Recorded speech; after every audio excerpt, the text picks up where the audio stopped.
Namaste friends, Sarvesham Swagatam.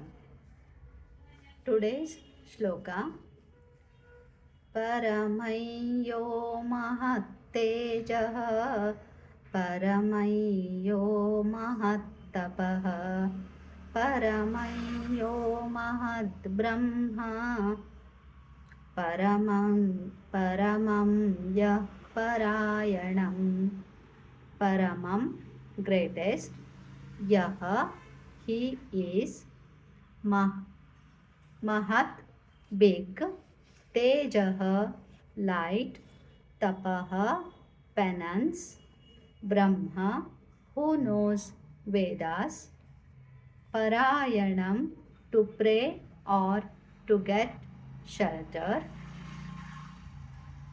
Sri Vishnu is the greatest light, that is Mahat Tejah, among all shining things.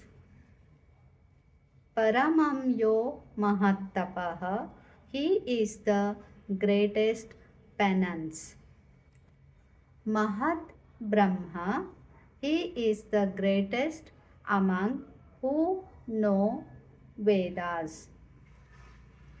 Paramam Yah Parayanam, who is greatest shelter for us.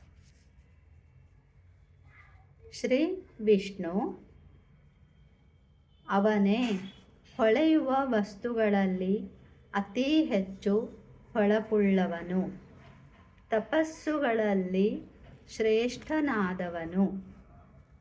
ಅವನು ವೇದಗಳನ್ನು ತಿಳಿದವರಲ್ಲಿ ಶ್ರೇಷ್ಠನಾದವನು. ನಮಗೆಲ್ಲರಿಗೂ ಶ್ರೇಷ್ಠ ಆಶ್ರಯದಾತನಾದವನು. ಆದ್ದರಿಂದ ಅವನನ್ನೇ ನಾವು ಪ್ರಾರ್ಥಿಸಬೇಕು. ಧನ್ಯವಾದ. Thank you.